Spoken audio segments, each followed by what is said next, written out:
कदाचित आपको पहचानने में मुझसे बड़ी भारी भूल हो गई है। कौन है आप? तुम साक्षात भगवान श्री नारायण के सम्मुख खड़े हो असुर। भगवान श्री नारायण? आपने उचित कहा था। आप कौन हैं? ये तो मेरी कल्पना से भी परे है।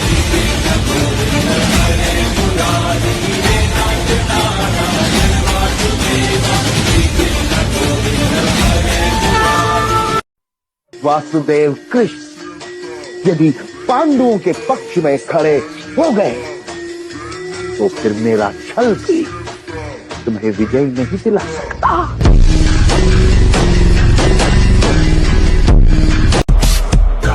श्री कृष्ण कहते हैं, अगर तुम उस चीज के लिए लड़ नहीं सकते जो तुम्हें चाहिए, तो फिर उस चीज के लिए रोना भी मत जो तुमने खो दिया। दम दम da da dum dum।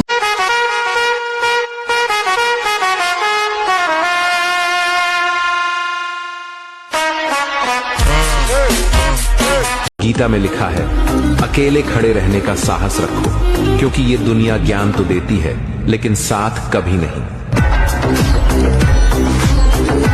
श्रम करने से शक्ति बढ़ गई माधव।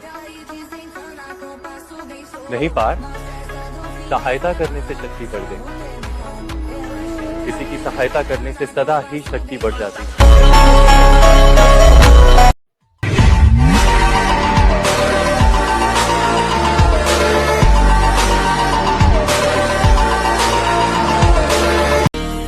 सत्य असत्य, धर्म अधर्म के बीच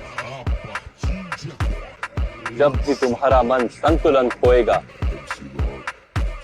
तब मेरा प्रयत्न यही रहेगा कि तुम्हें सही मार्ग पर ला सकूं। किंतु एक बात का स्मरण अवश्य रख, यतो धर्म ततो जया।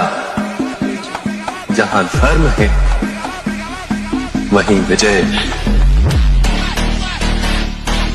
प्रहार यदि कृष्ण पर हो तो कृष्ण मुस्कुराता है, पर आँच यदि राधा पर आए तो कृष्ण रुद्र हो जाता है।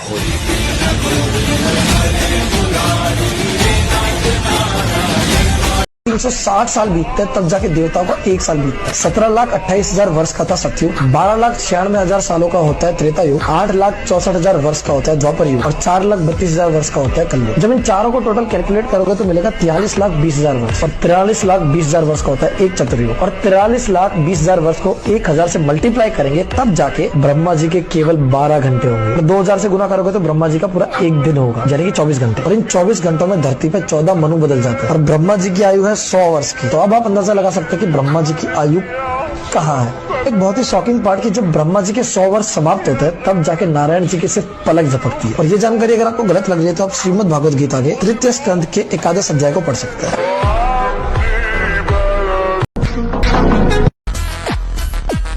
अधिक शक्तिमान समग्र विश्व में कोई नहीं।